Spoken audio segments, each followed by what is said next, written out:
Hello.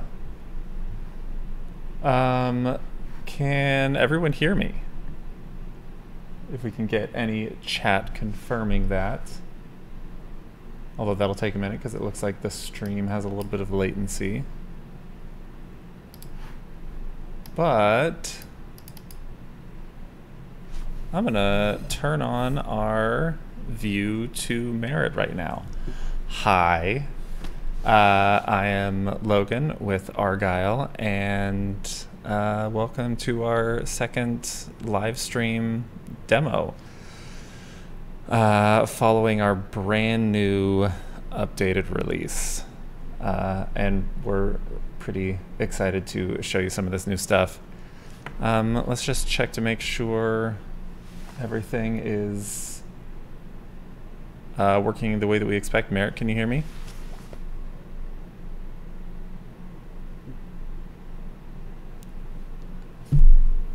Can you hear me, Merritt, or do I have my microphone settings wrong? Oh, excellent. Good, good, good. And perfect. The people on the chat can hear us too. So, this is Argyle. Merritt is using Argyle and the Hololens here at the Vessel in Portland. And I'm in the same building on a desktop, and I'm sure she'll walk by me at some point. Merritt is the CEO of Argyle. I am the CTO.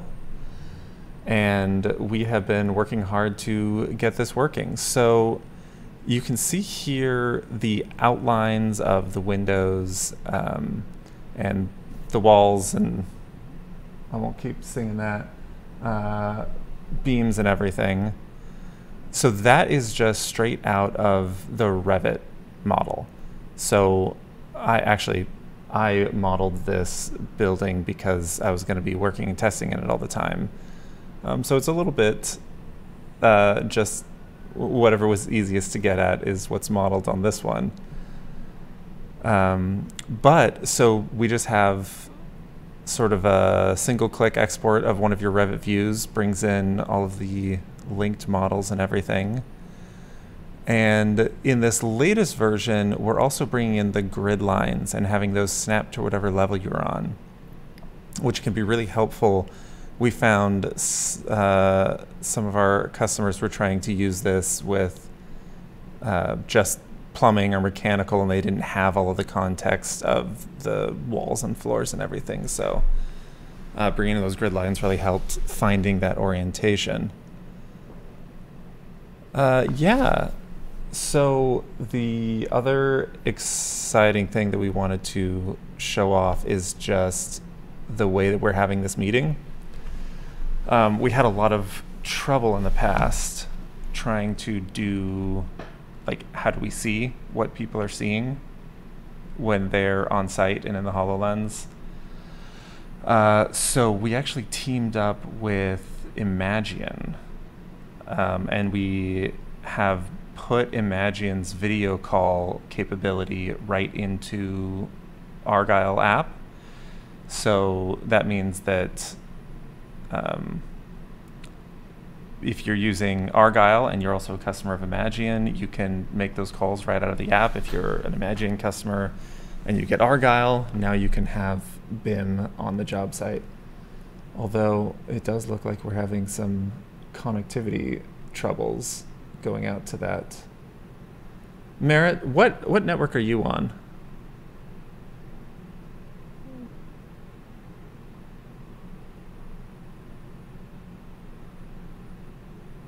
Oh, okay.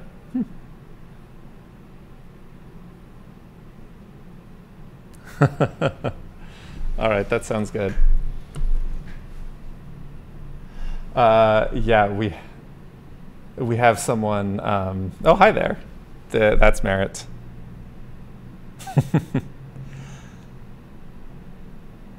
Someone from the chat is agreeing, yes, definitely Teams isn't great on the HoloLens. That's how we were doing it at first, was Microsoft Teams. We found that it worked at all, only about 50% of the time. Other times the calls just wouldn't get placed successfully. And it was a lot of friction trying to figure out how to get into the call and then go over into Argyle. We've been really excited about just putting it right here in our app. In fact, Merritt, you can show what that looks like just to open up the dock, although it's already open there. You get at that by holding up your hand to get the tabs and go to Tools, and then Imajion right there. And that's all of it.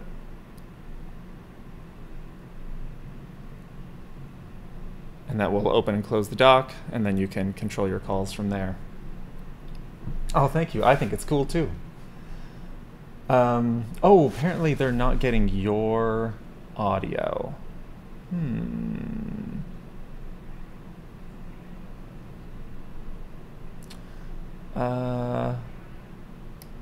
It seems like it. Let me see if I can add that in. No, because I was getting your audio. I think it's my streaming setup. I am not super used to streaming, as you could maybe tell by the fact that our video file name kept coming up on a loop earlier. The first time we did a stream, I did the entire 20-30 minute stream and then discovered that it was not actually streaming yet, so that was very cool. I had a question, can you export from Navis? Soon. Soon is the answer to that. We are actively developing the Navisworks Export. Right now, it's only out of Revit, but you can have all of your entire project and all of your links included with that export.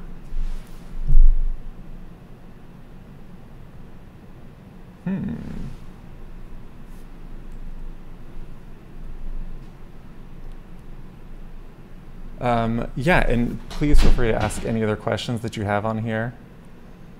And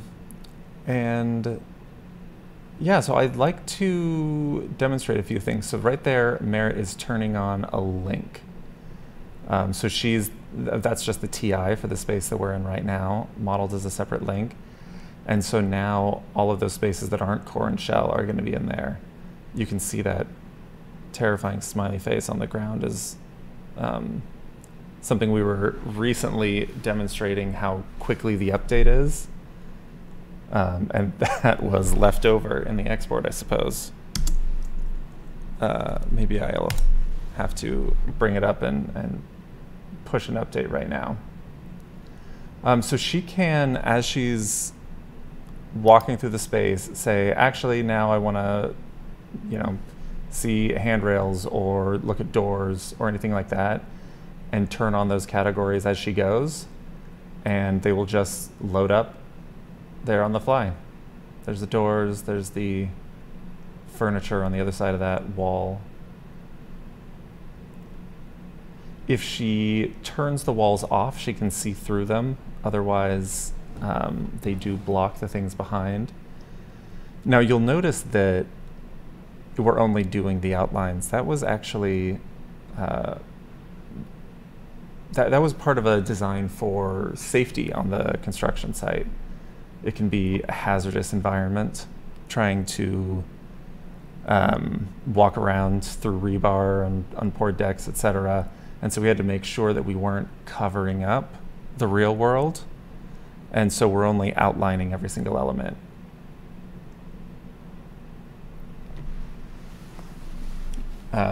And I mean, as you've seen her walk from one side of the building to the other, a big driving force in our design of this software is so that you can use it continuously, you can use it spontaneously, you can just say, all right, I gotta look at something right now. And I didn't know this morning that I wanted to look at this object or in this location.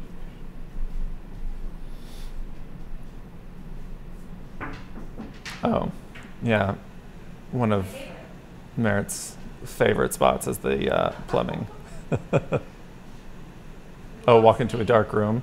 Oh, perfect, perfect, perfect. So she walked into a dark room and it lost tracking. And so we get to see her just look around and it finds itself again.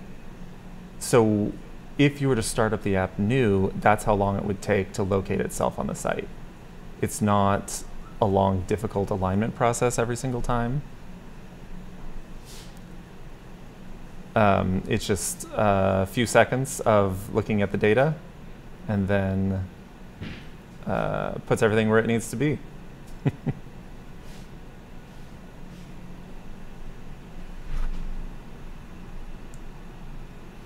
And yes, definitely let us know other questions you have. I will open up this Revit model and send an update so we can watch that happen live.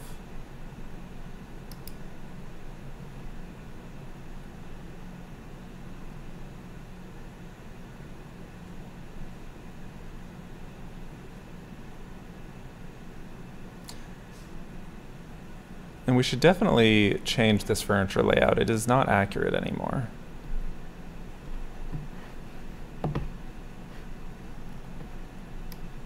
Here's what I'll do. I'm gonna cover up your view for just a minute, Merritt. And we're going to go, I think, are we the south wing? Yeah, here we are. So that's the scary smiley face. Let's get rid of those eyebrows. And then I think there's a couch in there now, is that right? Oh.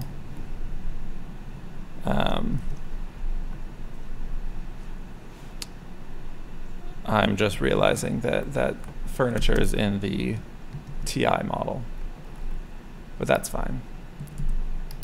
So let's put a couch there in the room. It'll be super accurate. All we do is we go to the Argyle tab, we say upload model. It quickly grabs which projects are available to us. Yep, this is the fair-haired dumbbell, and then we choose which view we're uploading. I like to have an Argyle view that's always just ready to go with the settings I like. And then I hit export.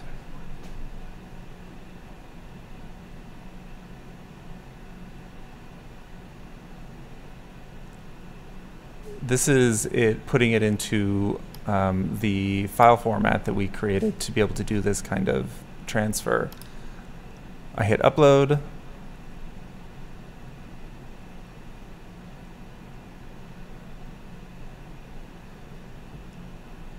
Definitely have some slower internet today.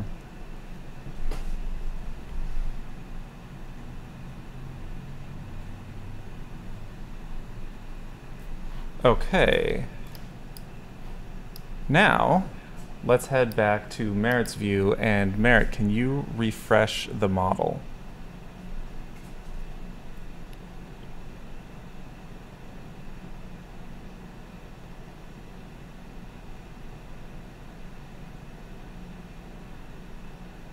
So when she clicks that button, and then what it does is it gets rid of all that stuff, re-downloads the model with all of its updates, and then places it right into place without having to relocate that model or anything. It just still knows where it is. And we lost connection again. Oh, but it looks like it's downloading there. We're gonna have to sort out a better Wi-Fi for our next live stream, I think.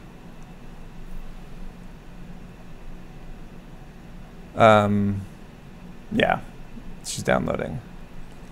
I will answer a question. It was the darkness interrupted its tracking, which tells me you're using data from the headset's camera for model placement. Yes, that is correct. That's the data from the headset's cameras and inertial movements are all part of the sort of tracking soup that we're using.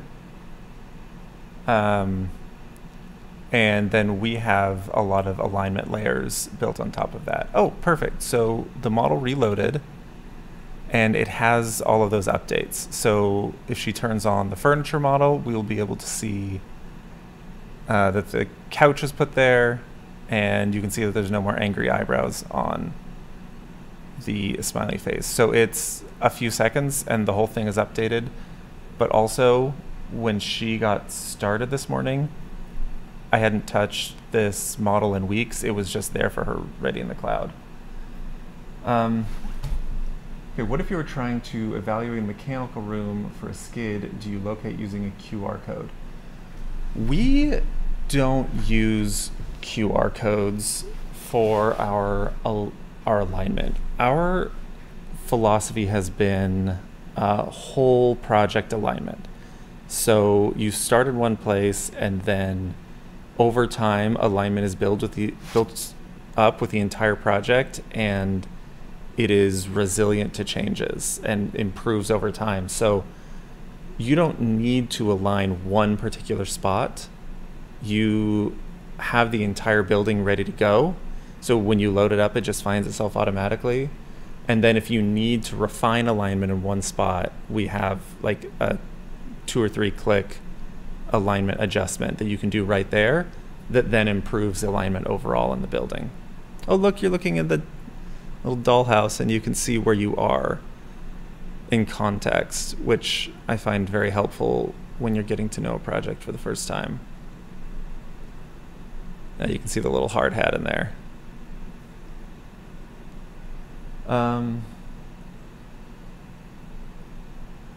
Asking if there's AI trying to interpret the environment and match it to the GIS of the model. It is not based on the model that the alignment is set. You do a first-time alignment process that takes maybe 30 seconds the first time you use the app. And then the small adjustments that you make over time is what helps build and improve that alignment to the real world. The technologies using AI, that's object marker tech there, and I've not found that to be reliable enough yet for use at this kind of scale. Yeah, let's do that. So let's say we've got something here that is, we need to cinch up the precision because we're checking something very particular. Well, that's true. Those windows were also modeled based on some CAD drawings that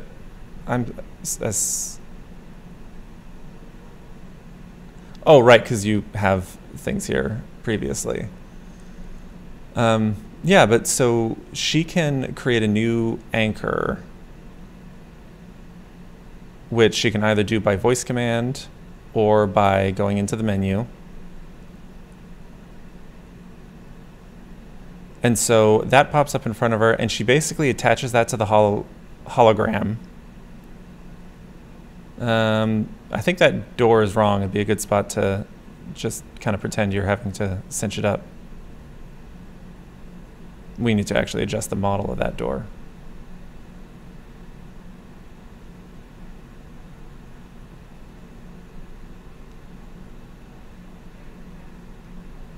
Oh, that was it. Yeah. So she placed the anchor, grabbed it, moved it just a little bit, and then saved it. And now that anchor is working together with all the others and is contributing to the alignment of the whole building. I got a question. What if I don't have a model of the building? Can I merely place the skid?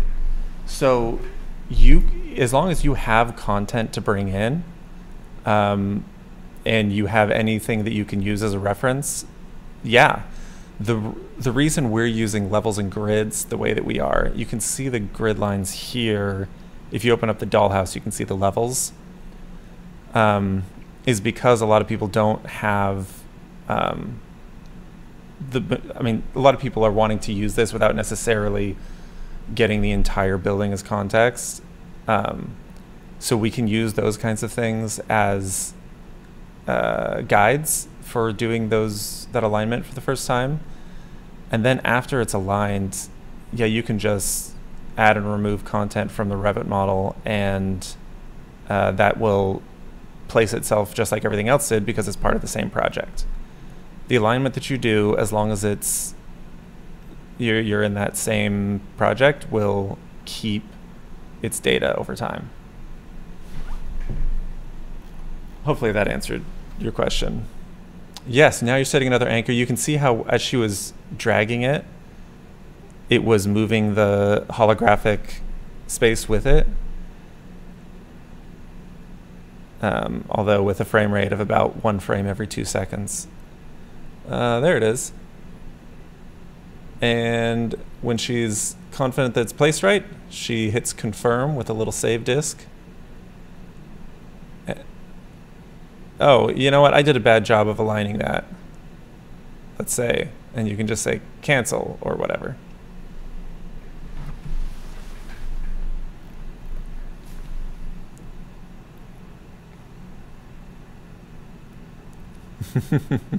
Oh yeah, it'll take a second to give up on using your alignment, and then it'll just go to all of the ones that you've already placed. Let's do it. So makes a new anchor, attaches it to the hologram.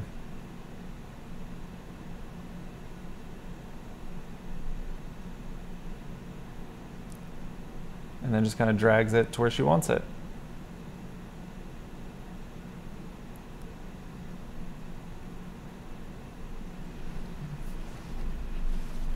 If we were aligning a complete model to an incomplete structure, how is Argyle going to avoid getting confused by missing surfaces, piles of material, debris, and bad lighting conditions? Ooh, I love that. That's a really good one.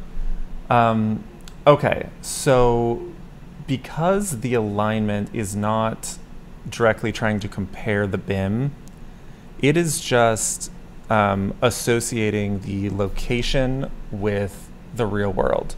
So first of all, the fact that part of it isn't built yet, that's why we designed the alignment system to be able to be used spontaneously anywhere in the building. I definitely discovered that need when I showed up on site with an old version of alignment where we had to pre-plan where we were going to align, and found out that that floor wasn't built yet and just had to go back home. Let me stop this thing from telling us it's still playing our flashy. There we go. Yeah, you can do that alignment anywhere, and because you're putting in those points, it doesn't matter what part of the model is there or not. As far as the messy job site, the messiness of the job site is in some ways a help, and then in other ways a challenge that we did a lot of work to overcome. So the helpful part is that the camera has more to see on a dirty, messy job site, and so it's really good at finding itself with those kind of high detail places, like a dirty, messy place. The other thing is, like, those stacks of materials, they move. Walls get built, stuff gets changed around. And so we built our alignment system to be able to work when only part of it is able to find itself. So you can have parts of your building change, and as long as within the time that you've used it, it sees something familiar, it is able to use that to then inform all the rest of it. So yeah, we've hospital. We spent a long time with a hospital project where we started out when it was dirt. It was they were digging down for foundations. They'd staked out the grid lines, and so we aligned it using the grid lines. And then as the project continued, if we came back quickly, it could just find itself based on something familiar. If they totally poured new stuff, then we would spend another minute or two to do a fresh alignment on that project. But if you're using it regularly, then it kind of just, it's a self-healing alignment system. And so it can just fix the problems that come up as the building changes. In that case, does Argyle talk to RTK stations to dial in the accuracy of tracking? We are not right now leveraging any of the sort of common site hardware. I am interested in talking to people about what would be the most helpful way. When we're able to get good accuracy and reliability just based on these views, I mean, you can't leave your tape at home, but sometimes the HoloLens, you can't leave your tape at home, but it can do most of the jobs and give you that really important gut check. For the really high precision stuff that you're using a total station for or something like that, then we would generally probably treat AR as an additional tool rather than a replacement at this point. Even the display precision isn't down to a millimeter. Now Merritt is showing off the tape measure, which is another one of those, like I said, don't leave the tape measure at home. But if you don't have it with you, this can get you a pretty damn good idea, and you can reach places that are difficult to reach. You can do kinds of measurement that are not always easy. So she can just, kind of laser point that up to the ceiling, stick it through a wall, so she could measure right through a wall to something on the other side of it, because it doesn't mind.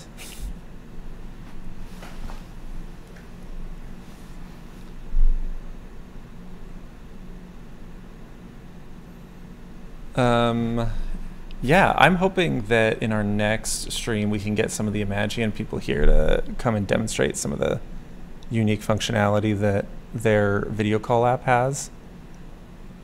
And hopefully do that with a better connection. Oh, one of the other updates that we have is we are moving our app more towards being able to be used offline. There's still some testing we need. I mean, obviously we're in beta, but we've successfully pre-downloaded the whole model and everything at the office, then walked out on the job site and been able to use it there, which can be very important considering the kind of environments that we're building in a lot.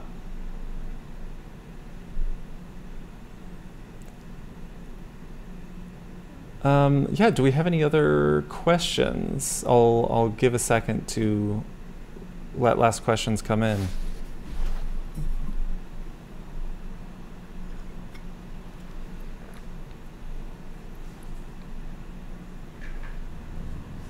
Just on our way around the corner.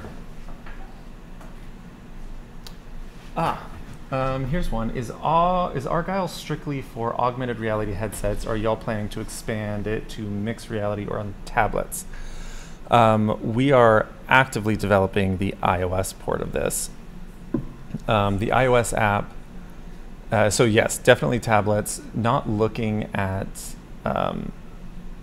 VR right now. We think there are existing solutions that are very good for VR. Give them shout outs. Absolutely, shout outs. We love the Wild. I used to actually share an office with them for a little bit. I had a desk there. And they've been, and Enscape is a great just visualization tool and includes VR. We're really frontline focused, job site focused, and so we're focused on AR. That said, tablets, everyone on the job site has an iPad, it seems like. And it has turned into a very respectable augmented reality device. So we have, you can probably see, at least on our LinkedIn and such, I don't know if we've published about it on the website, we've had some great starting tests where we've gotten Argyle up and working. We just have a little more work to do to refine the interface and make sure that all of our anchoring and alignment tools are working as we expect on the iPad.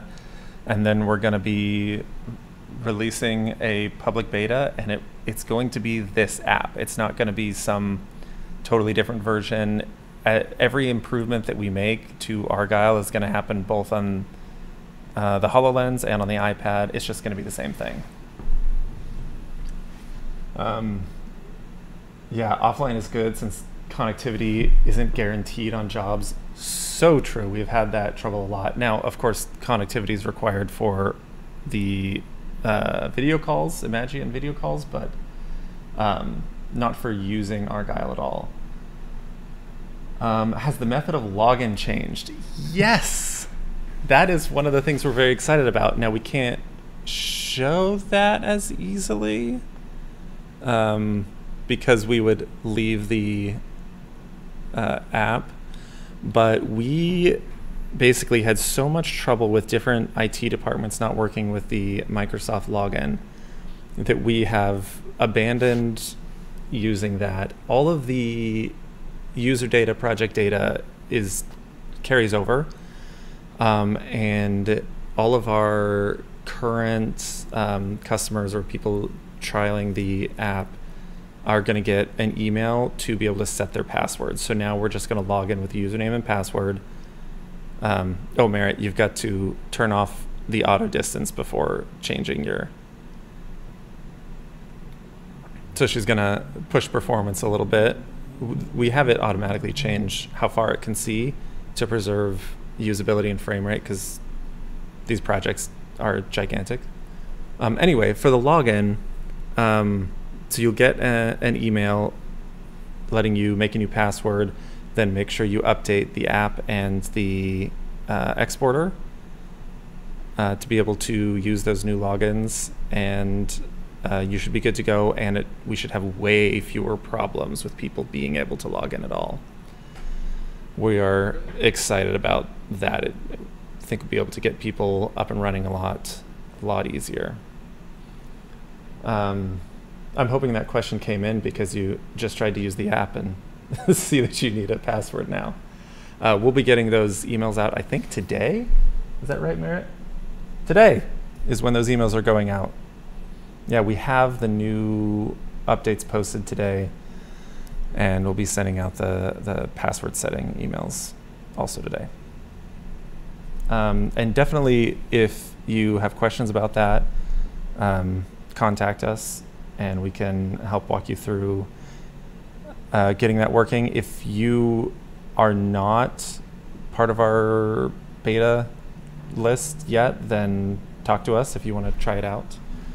And we would be happy to get you on the list. We're doing free 30 days, and then try to get in on our beta pricing. We've got some deal there. And I think that might be about it. I think we've taken our time, and I expect we're gonna come back next month with an update on what's changed. And we'll talk to you then.